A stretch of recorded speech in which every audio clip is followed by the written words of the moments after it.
Africa has become the place for people in the diaspora to relocate to. In this video, we're gonna get to know this amazing lady who bought a house in Ghana and left her high-level executive job in America to relocate to Ghana. It was not a surprise to anybody that I was moving to Ghana. Because you've been visiting I've been visiting, and I was coming back telling everybody, hey, so much peace there. The peace is undescribable. To get a little personal, both my parents retired very early, and they both died very early.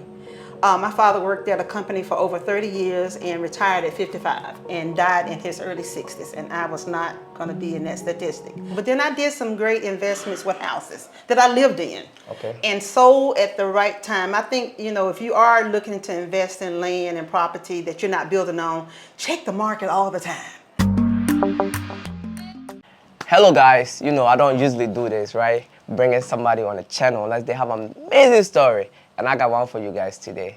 You know, I'm always happy when, you know, our brothers and sisters are coming back home. And today we got a special guest, Madam Sheila, right? She moved out here a couple of months ago. We were fortunate enough to, you know, finish with her finishes and a few furniture works that she's gonna show you guys. You know, her background is in technology, IT, but she's an artist, right? And we're gonna get into, you know, everything. Your mind is gonna be blown away what you're gonna see, so stay tuned. Welcome to the channel and welcome to Ghana, Akwaba. Akwaba, thank you. I thought you were Ghanaian, the way you were so, you know, you weren't like lost as somebody, you know, coming to the country. I just thought you were Ghanaian, but I just found out that you're not. So, I mean, what made you choose to retire in Ghana? What was your first time here? And how do you find it so far? Okay, I first came to Ghana in 2015. And I have a goddaughter that lives in the States that's Ghanaian. So we started coming in 2015 together, and we were coming every other year. And I just love it here. I've been coming to the continent since 2005. But Ghana was the first time in 2015, and I love it here. I've been, like I said, I decided, came here again right after COVID, February 2022, and decided I'm gonna retire from technology after 36 years and come build a house and live here. What's your favorite part about moving to Ghana? What are some of the challenges that you face with this house? How did you find the house? Because, you know, I know you bought it. Yes. And how was the whole process? Okay, the whole process, this was my first time, of course, building in another country with me not being here. But I had some awesome people on ground that I was sending. I actually found the property, I saw YouTube. Okay. And I sent somebody over here, and we looked at the property, and I asked a lot of questions, and they were able to answer all of my questions as far as, you know, the location, the area, you know, what happens during the build, you know, the communication. One of the biggest challenges I had was not being here. Since I had built so many homes, I knew what to look for. But I had some awesome folks on ground, and I said, you can't come to Ghana without having a network. No, absolutely, absolutely, absolutely. So, yeah, can you elaborate on that a bit, like with the network? Yes. Because it's so really important. I sent first a family friend up that lives in Sahun, and I say, go survey the land. So I got several videos, and I picked out the plot, and I told him, if it's a no for you, it's going to be a no for me. Well, he said it's a yes. Okay. So we started the process, and I had him come out here probably every 60 days to take pictures. And then once we got to the state where it was looking like a house, I came in February 2022. Okay. I brought my younger sister, and I brought a friend of mine to Ghana, and we came specifically just to come see the house in the community, and that's when I fell in love with the area. Awesome, awesome. Yeah. So we are Pantan, right? We are Pantan. For those of you guys who don't know, Pantan is very close to Ebri, so the mountain area kind of place, and so we're gonna, you know, get to know Sheila more, but, you know, I wanna, you know, walk through the house so you guys see the amazing work that she did.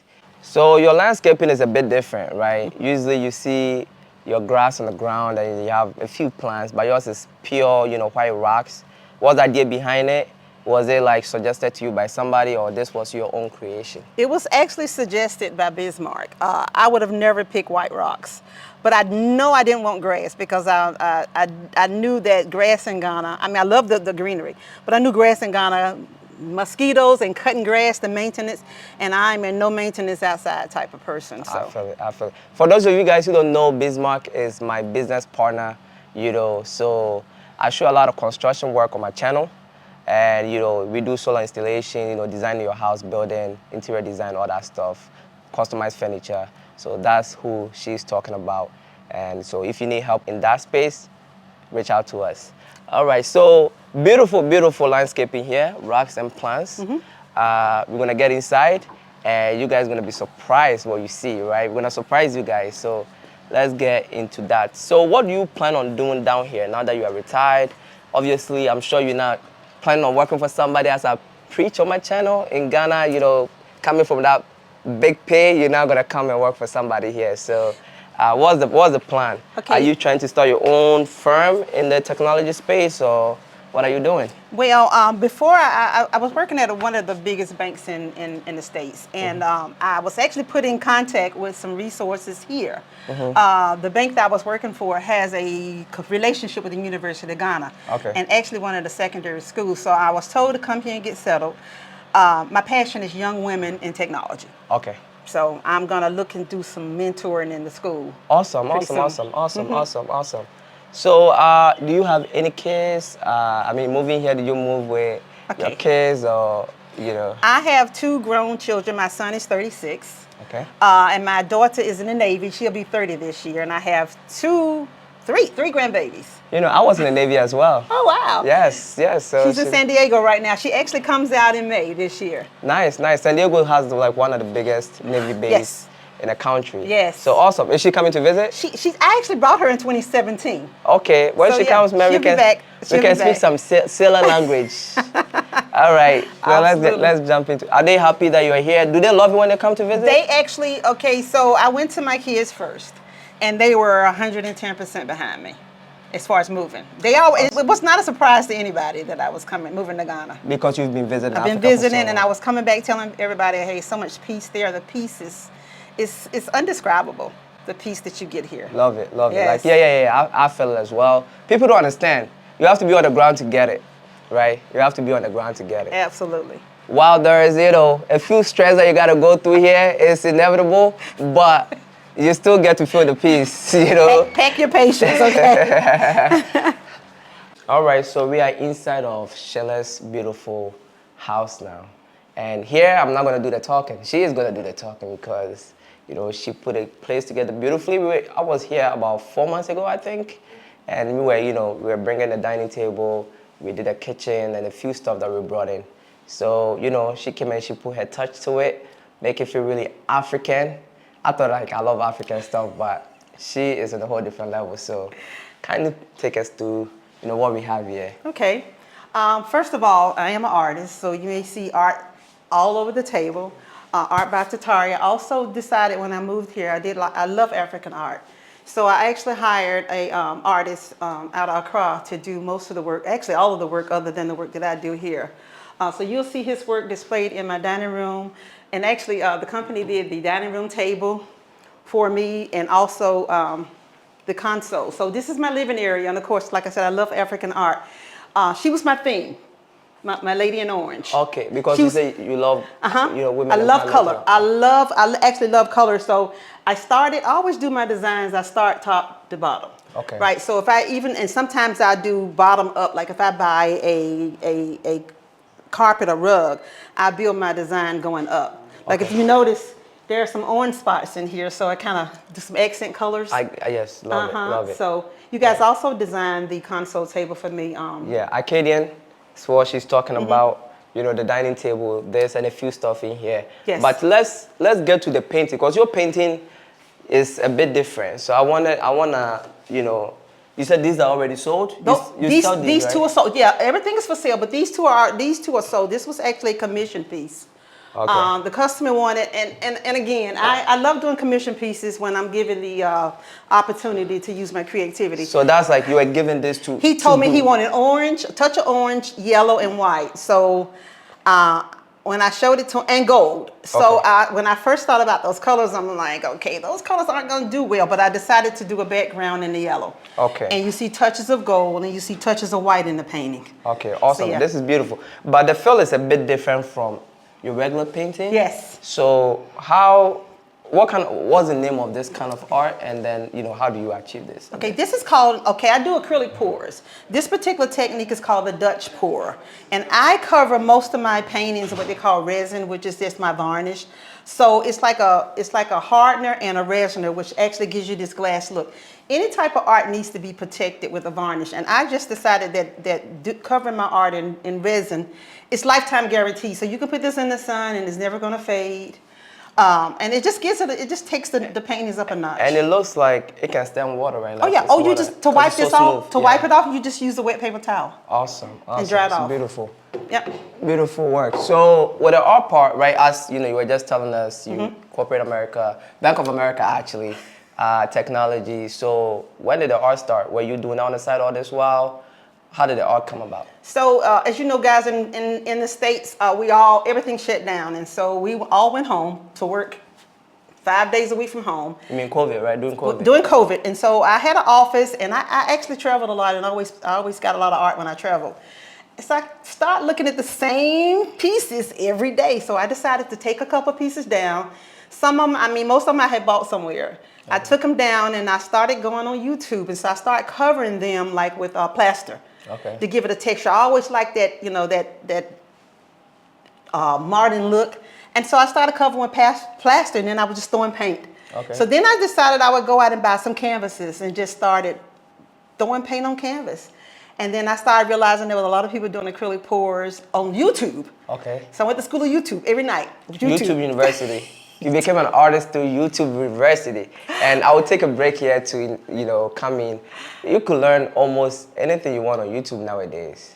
So, now you do this for a living, really. I do it. This is my passion, and I've opened Art by Tatari here in Ghana, and I'm actually doing pretty good so far. Awesome, Yeah. awesome. And you came to Ghana about 4 months ago, yeah? I came in August. In August. So yeah, about 4 months ago. Yeah, 4 months ago. And yes. you have your own art room in this space that we're gonna get to, so stay tuned. But you love African fabric. Is it the color, or what you're wearing, you represent, like, by just seeing you outside, if I walk inside your house, I won't be surprised. Oh wow. Yes. Yeah, I've always loved color. I love African art. I've traveled, like I said, I've traveled to Ghana several times before I moved, and to Nigeria. I bought my first African piece from Lagos. It was still dry, still wet when I boarded the plane. Okay. And I had it framed when I got to the States, and I ended up selling that before I came here, because I'm like, okay, why do I need to take African art to Africa? Quick question. What brought you to Africa for the first time? Because I grew up in New York, right? When I went to the States, I realized that a lot of us are kind of scared. If you are not from there, or you don't know someone that kind of enlighten you a bit, the story that we've been told is kind of like this place, there is nothing there, like you don't want to come here. Like they discourage, right. African Americans Right. from coming to Africa. So what made you come, especially, you said your first time here was 2014? 2014 in Ghana. Yeah, 2014, 2015. It was yeah, way to before Ghana. Afrochella. Now I think Instagram and all that, people can see the Yeah. truth. So you came way before that. What Right. happened? What was like the pivotal point for you to, Like I said, I have a goddaughter that's Ghanaian that lives in the States, and she was coming, and so she had just had a baby in 2015, and so she brought the baby here, for grandma, that community rearing of the child. And so I decided I would come and fly back with her the last week that she was here, and I fell in love. I was only here for 4 days because of a snowstorm in the States, so my trip got postponed for 3 days. It was just that peace, and we stayed in Sahum. Sahum is very, very rural. I knew of Accra, but it's, I didn't want that city life. It was like that peace that I got in Sahum. It's like you get up in the morning early, you go to bed early, and you There's go. not much to do. It's not, and I loved it. And everybody in the community, they knew me. We sit there. My grandma has a store there. We would sit there and speak to everybody, coming in from all day long. And I absolutely love that. Awesome, Yes. awesome. And I can tell based on where you came, right? Sometimes most of us, we decide to stay in developing areas like this, or like the outskirts, because we don't have any choice, right? Right. But it looks like you could have easily lived in East Legon, Pinterest, those places where it's like, no different from where you're coming from, but you chose to be here. Yes. So I can tell that, Yes. that. I love the mountains. I think what drew me to this area, I love the Brie. Every time I would come to Sahun, I would go up to Ree. It was like, oh my God, this is so beautiful. We would stop and take pictures. Every year I came, I would take pictures of the same. So you don't get tired of mountains, it. right? Yeah, It was like, okay, this is beautiful. And I would send a video out. And so it's just the view, the serenity here. I love it when it rains here because it gets so cool and I can sit outside and have my coffee. I love it here in this area. I love it, love it. Thank you. So the living room, can you tell us, I mean, since you're an artist, I'm sure you know the meaning behind most of this stuff, right? Yeah. You actually made our job a lot easier because you were giving us the design, right? Because we made this. Yes. But she would tell us like, you know, I want something like this. And obviously my business partner will put it together with the dimensions and make sure that it makes sense. So where do you get the inspiration from as far as like, you know, the furniture? Okay. Because you knew exactly what you wanted. I remember the dining table, you like, I want mats, I want it to be this, we're really particular with it. So where did that side of things come from, like the furniture side? Okay, so Pinterest is a website. It's an app. I've been using Pinterest probably since it came, became an app. And even when I do trips, when I travel, I open up a Pinterest page and start putting outfits in there. Like when I'm getting ready to decorate a room, I go get inspirations from Pinterest and I build me a site. So I actually have a Pinterest called Ghana Home. Okay. So I put everything there, and I may put, like even painting the wall, I may put like 4 or 5 different swatches up, and then I'll walk by for like a week and take down, and I narrow it down to 2 until I've actually narrowed it down to 1. So that's how I pick a lot of my color schemes out on Pinterest. Okay, Yeah. awesome. So let me get back to the painting, Okay. right? You know, acrylic painting, that's what you said, right? And you actually sell these. Yes. If someone wants to buy any of your paintings, where can they reach you? Like, Okay. you have a website, Instagram? I have an Instagram called Art by Tatari. That's ARTBYTARI, which is Tatari is part of my last name, and it's all one word, Art by Tatari. All right, awesome. So Yes. you guys know I'm gonna leave the link in the description below. So, you know, if you love any of this artwork or you just wanna check her out, you know, see what she got, click on the link and let's support, guys. She's doing amazing things here. And I see that you're a fan of wine. I see a few wines here. Those were all collective, okay? So I'm trying to build my collection up. I'm trying to Okay. build my collection up of And wine here. all of these were bought in Ghana. I could see the Ghana Yes. tax. All Yes, right, they were all gifts. can you find good wines here in Ghana? Okay, so I like mocktails and cocktails. So I like to make my own cocktails, and so Okay. I go out there in Pinterest again and get a couple of recipes. But I probably bought maybe a sangria from here. I think everything else was given to me because I Awesome. like a sweet wine, and I do Awesome. mimosas and yeah. Awesome. Yeah. So let's go to where the magic happens. Okay. Which is which is the art room, right? The art room. Mhm. The art room. And as you guys could see on the screen, I'm gonna show you guys, you know, some of the beautiful stuff that she did in the house. But this is where the magic happens. This Yeah. is your space. So what happens here at this table? Okay, so you guys also built this for me. In my head, I was thinking this would be a creativity room. It would also serve as a guest bedroom. So I thought about putting wheels on here and thinking it could be wheeled out in the hallway. Well, it was too big. So you guys had to come and take it apart and put it in here. But it works. I actually had a guest here in November, and I pushed this up against the wall and was able to put a queen size bed in here. An Okay. air mattress. So yeah, this is my art table. This is where all the magic happens. So I have, most of my supplies that I use, my resin is down here, my paint, and doing this art. I mean, I have to, like I said, all these supplies I use on a daily basis when I'm painting. You buy like regular paint that they use for the walls. to do Okay, this. that's because when I moved here, it was harder for me to get paint right. So I tried out some house paint, the leftover paint at first. Yeah. And I was like, oh, this is not cracking. And so in order to make different colors, I use a white as my base. Okay. And I add different colors. Like I made this is beige. So you use acrylic with the regular paint? Yes, this is acrylic paint. Very, It's house paint. very resourceful. As my base. As your base? As my base. So what do you add to it? Okay, so normally I just add water. Okay. Also, there's a couple of mediums that I use. Like this is a gloss that I use as a medium. In the art world, medium is something that helps the paint Okay. flow. Like if, for instance, since I actually use a blow dryer to push my paint. I was about to get to that. You told me you use a blow dryer. That I didn't know how that could be used. This is my paintbrush. I don't go anywhere without it. You did that? Yes. You did this beautiful? No, this is just from me touching the paint. These two I can't go anywhere without them. This is my torch. Okay. Because acrylic paint normally has air bubbles, and so I use the torch to bust my air bubbles. Okay. But this is, and I have a backup. I've been using this since day one. Quick question. Here the power is 220. So how's it working? Glad you asked that question, because Yeah. I did a lot of research about the voltage here. Okay. So whenever I had something that I was using in the States, for instance, my Bose speaker, I did some research. Okay. Some of the items that I was using has a dual voltage. This actually has a dual voltage. So if you turn it, there's a flip right here. Okay. It uses 110. I learned the hard way. Okay. My first art piece here, I left it at 110, and this was burning my paint. Absolutely, yeah. So I actually just flipped it to 240. Works like a good. charm now. All good. Yep. So there you go. Buy something that you could use in both America and here. You don't have to buy something for America. Yes. Save yourself the money. That's Absolutely. a great tip right there. Absolutely. So you have your speaker here, which means you are really blasting music when you are this. I have two Bose speakers in here. Bose. Not just in the speaker, but Bose. Yeah, I play CDs off of here. So I have a collection of CDs that I've been accumulating over the years. I'm old school. I'm a grandma. So I you still play, use the CDs? This is only a CD in FM radio.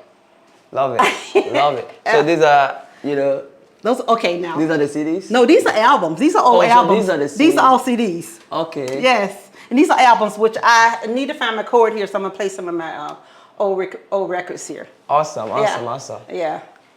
So I mean, this is like I said. I come in this room, I cut my music on loud, hoping to not disturb my neighbors, and I just go. I just start, thinking about painting and. Awesome. So how's your day to day? Like, do you paint every day, or when the inspiration comes, you paint? So, being retired, newly retired, it was difficult at first not to have any plans. Right. So I have a journal. Every Sunday I write down things that I'm going to do and accomplish for the week. Because it was difficult the first few months because I had to get my Ghana card. I then went and got my license, and then I went and got my residency. So it was a lot of, logistics to get to where I am today. So now if I don't feel like doing anything, I don't. Now, if I have a commission piece, it takes me, if you order a custom piece, it normally takes anywhere between 2 to 3 weeks, because a painting really takes at least 48 to 72 hours to dry, depending on how much paint and how big the canvas. Okay. In order for me to do varnish, it needs to dry for at least 2 weeks. Okay. Because resin is very expensive, and I don't want to put it on there and it ruins the artwork. Absolutely. So some days, I did find a church that I'm going to on Sunday now. So I have that on Sundays to do, and I look forward to that. Is it close by, or It's my maker's house. It's about 30 minutes from here. Great. Yeah, it was not bad. It's not a lot of traffic on Sunday, was it? Well, I don't know. Yeah, it was a little bit of traffic, but I mean, some days I have a lot of activities. A lot of days I stay in the house. 3 to 4 days I stay in the house. Just working. Yeah, Or just relaxing. relax. I actually try to find something to do Enjoying the peace. every day. Every day, and then my phone calls started coming in like at 1 or 2 o'clock in the morning. My daughter's 8 hours behind me, so I get a call every night. Because you said San Diego, yeah? Yeah, San Diego. Okay. So yeah, some weeks are busier than others, and some days I don't want to do anything. But I do get up and make my coffee every morning about 6 That one is a.m. a must. It's a must. I mean, coming from corporate America, you had a really structured life. Yes. And now you're coming to Ghana where you have to it's an art way of living, right? Yes. I say living in Ghana is an art more than it is science, because in America, when you register a company, 7 days, everything is just systemized. Yes. Ghana is, you don't know what to expect. And you've had your fair share with, us going through this stuff that we can get into. But how do you find, as somebody who's like really like high level corporate executive and coming to Ghana where nothing is really black and white for the most part, is like, how do you cope with being relaxed in situations where things are not moving? Because you've been doing this for a long time in a corporate environment, and that's black and white. How do you deal with that mentally? Prayer. Number one, prayer and patience. I know people say pack your patience. You really have to pack your patience. But one thing I will not compromise on is time. Okay. Because time is very valuable. Absolutely. So I will fire you before you get hired if you're late. It's as simple as that with me. I will compromise everything else except for time. What's your rule? Because, time is a big problem here too. So what's your rule? 5 minutes allowed, 10 minutes later, or are we talking about what's Okay, what's if your I have an breaking point? appointment, you're done. After 5 minutes, you're not here. You're done. Was one of the reasons I ended up buying a vehicle, because I mean, I had a great driver, but when I was not able to use him, because people really didn't realize how far I am from a car. Right. I mean, without traffic, it's about 35, 40 minutes, but Right. with traffic, it could take anywhere from 2 hours to get here. So call me, at least communicate and say I'm gonna be late. Now, if I don't have an appointment, I'm just going out for errands. And if you communicate with me, I'm okay, because I don't have a timeline. Right. But if I have a schedule and appointments I need to get to, oh, you're fired. I I've get called the boat. so you fired your driver, I guess. Actually, this particular driver that I have now, I have not used him in a month now since I have a car. No, he was one of the best. He's 15 minutes early. But when Awesome. he's busy in a car, I may get somebody else that I may know. And if they late, I'm like, So you don't drive yourself? oh yeah, I do now. I just got a car a month ago. So let's get to that. Driving in Ghana is an art as well. Yes. Where they're tractor drivers, a lot of places, there are no, traffic lights and all that stuff. It's really an art. And you just gotta know how to dance with how everything is going on the road. How do you find it? It's different. Okay, let me say this, and I tell people this story. I've been driving a long time, right? Right. I drove a school bus at the age of 16. Oh, impressive. Yeah, now you have to be like 21 now. I was 16 years old. Yeah. I was 16 when I got behind my first straight drive, manual. Right. I was put in the driver's seat because I had the least amount of experience in driving, and so now driving in Ghana, I'm good now. I hate Medina. The tractor drivers, they don't get to you?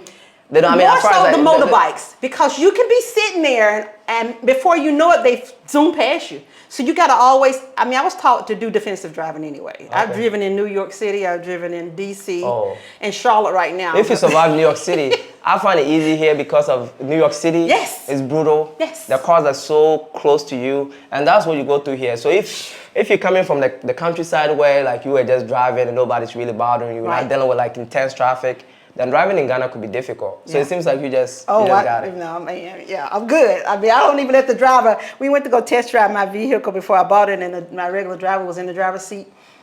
Get out! You're making me nervous. He was making me nervous, so I made him get in the passenger seat as I test drove the car. No, I'm good. Nice. Yeah, so how's the car driving? It's good. I just replaced all the tires, so it's good now. So now I can take solo trips. Awesome. So we didn't get into, of course, you retired yourself early. Yes. You're not, as you guys can tell, it's very young, fit lady. She's not old, coming in a wheelchair or anything like that. So why did you choose to, because obviously you were in a very high position.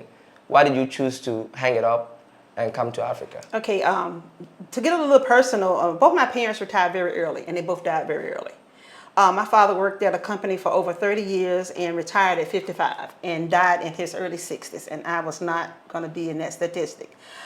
Stressed, so I decided to give the company 18 more months, and it was the best 18 months because they had a board on the wall marking my days out. So whenever I wasn't there, they would take it down. They gave me a beautiful going away party, and they actually invite me to some of their team meetings now. I just went to the one in December. Oh, no, you are here. Yeah, yes. Awesome. That's very nice. Yes. Because you've been there for so long, they recognize you as a family. Yeah. And even told me that it was getting a bit stressful, so you quit and they call you back and give you a more relaxed position. Yes, which means they really like you. Yes, I mean I love the people, and I say people don't leave jobs. It was just a retirement thing, and I wanted to retire early, and this was the perfect place to come retire and be peaceful, Absolutely. and then sell my art. Absolutely. So I would love, because of your background, I'm a finance guy. Mm-hmm. Though you were IT, you were working with a bank, so it's the same kind of thing. Yes. And for you to be able to kind of have the option or even the ability to say, this is too stressful, or I don't want to, like you said, your father's story, sadly, you don't want to go through that. Right. Most people will want that, but they can't because of their finances. Right. So I know a lot of our brothers and sisters watching this, some people would love to do what you are doing, but because of finances, they can't.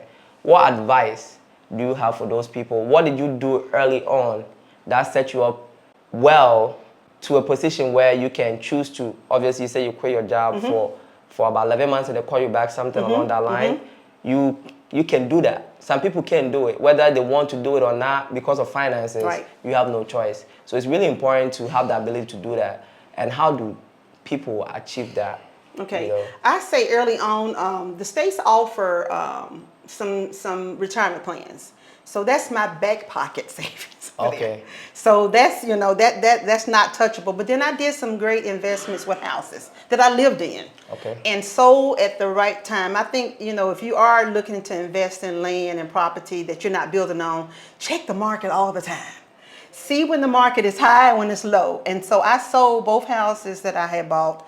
The last one I built in 2019, and I sold it 25 months after I built it. And the market was hot in Charlotte at the time. Awesome. So just taking that money and I'm like, okay, I can go build me a house now, buy a car and live comfortable. Okay. Because with the states, there's a thing called Social Security. I'm not old enough for Social Security, but I left at 2 years short of my 62nd birthday. Okay. So in September 2025, I start income. You get your Social Security. Oh yes. And it's quite amazing to live in a developing country for, I know you did your investments and we're not going to get into all the finances, but for Social Security alone, for a lot of people, although you've been working at a very good job for a very long time, your Social Security is obviously going to be higher than the average person. But it's still not enough to live a good life in America based on Social Security alone. So it's highly advisable to find a developing country where your money goes a long way. And you said you were contemplating Costa Rica and then Ghana, and because of the language and all that stuff, and you having a goddaughter here and all that stuff, you ended up in Ghana. So the question now is, how important is it for people to start coming on? Because you can't wait till you get your Social Security and you're trying to come to Ghana because, it's a whole different environment here. But you coming here, having the relationships, as you mentioned earlier, when you made that decision, it was easy for you to, like you said, somebody had to come in and check and all that stuff. If you are not coming, if you are not visiting, if you are not exploring your options, you cannot achieve this, right? So what advice do you have for people who are not, because I know the stats, a lot of people are not saving. Right. Like the savings that you did is a huge percentage. Like I think less than 10% of Americans have enough savings for them to be able to live in America comfortably once they retire. So a lot of people got to get out. They got to come to Ghana and places like that to enjoy their Social Security. What can they do to prepare themselves for when the time comes? Okay, they will be able to do this. One of the advice I tell people, Ghana is very expensive. Don't come here thinking, oh, you can. And I cook myself a lot, and I do. When I want to go out, I want to travel. I wanted to situate myself that when I do want to travel, because I got so many countries I need to go to in Ghana itself. And of course, if I need to go back to the States, which I'm planning to go back this year to go visit, I wanted to be able to do that. Saving, any profit that I made from my sales of my house, I put into an account that I'm getting almost 5.4% interest. Awesome. I want to get into that as an investor, right? Yes. They call it, don't eat the goose that lay the eggs, right? So it's the golden eggs, right? So she got the money. Most people will spend that money. But you can put that money into something and then eat off that return, and that money will always be there. And that's what she's talking about. Yes. Right? 5%, this is hypothetically speaking, 5% on $200,000 is a lot of money. You could live on that in a lot of countries. That $10,000, these numbers, I'm just giving you an idea, and that's how people retire actually. Yes. That there's whole calculations on it that you need, like I think 1.4 million in America to live comfortably. Yes. Not because you are spending the money, but because you are getting these returns, 5% or something on that huge amount. Yeah. It will last you till I think 80, something like that. There's some math behind it. So there you go. If you have the money, try to think wisely and see how you can make return on that money, and that's exactly what you did with your savings. Oh yeah, I go out there. It's so funny. The first of every month, I go out there. It's a tool. It's an app I use by Goldman Sachs. It's called Marcus. Marcus. It's like a man's name, Marcus. Marcus. Oh, okay, Marcus. Yeah. Okay. So I go out there the first of the month to see how much money I've earned, and I actually pull that money and back into my account. It's like an online banking, and you get money there by transferring. It's not a brick and mortar. So I pulled that interest back. I started actually in November. Okay. Pulling my interest back and living off the. Okay, I get it. So was it before it was compounding? It was there reinvesting the money, or it was just sitting there? It's just sitting there, growing. Okay. Yeah. Well, how I got to 5.40 is for referrals. It's a free, no minimum, no maximum. And the more referrals you get, the higher your interest. I think it started off like at 4.0. Okay, that's still fairly good. That's really good in this market. And this is not a stock. Oh no. This is like a safe investment. This is a savings account. You heard that right. I was thinking you get this on like investing in AT&T and stuff like that. Oh, no. You get a nice 5%, 6% where people, you know, treasuries and all that, where people consider that to be really good. So to have a safe, because I tell you guys, you don't even get 1% in your bank savings. You get 0.0001%. So you get absolutely nothing. So Marcus, take note of that. Marcus, if you have some good money staying there, move it into Marcus and make a nice return. Because 4% is even 1% is better than almost any bank. The first of every month, like at 12 a.m. But you are taking customers from Bank of America now. Well, Bank of America does not have that. I mean, you know, I still get my Bank of America and a couple other banks, but this particular, I was introduced to this less than a year ago, and I'm like, man, I've been wasting so much money. Yeah, it's just that's that 5% on the savings account. That's as good as it unheard gets. of. And you can pull out that money anytime you want. You can pull it out. You transfer. If you pull it out just like doing any internal transfer, if you do it before 2 p.m., it transfers the next day. So I can go out there right now and pull money, and since it's after 2, it'll show up on Saturday, really. Awesome. So yeah, I love it. So great stuff. Thank you so much for educating our brothers and sisters on the finance, because we want to get as many of us down here as possible. But finance holds a lot of us back, because I mean, making money here is not as easy. Let's put it that way. Not as easy. You can, once you figure it out, you can make a lot of money. But the way we are used to in America, getting hired, getting paid well, working for a long time, and then the game is different here. You have to have your own business, really, or be lucky and end up in some international organization or something. The pay is not really good. So when you come here, you got to set yourself up well, or you're going to go through it in Ghana, like you said. People think it's cheap, and it's not. It's not. It's not cheap. So, Madam Sheila, thank you very much for, you know, all the art pieces, letting us go through your house.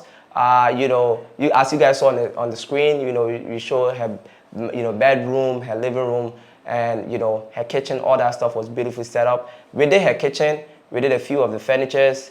Thank you very much for trusting us. Because, I mean, you've never met any of us, and you were, like, working with us, trusted that we would do it a great job and just send the money to us easily. And everything went well. So we appreciate you, and welcome to Ghana once again, Akwaba. Thank you. And for you guys, you know how we do it. If you've not subscribed to the channel already, kindly do so. Like the video. It helps with the algorithm. Comment. Let us know what you think. And until next time, my friends, be legendary. Peace.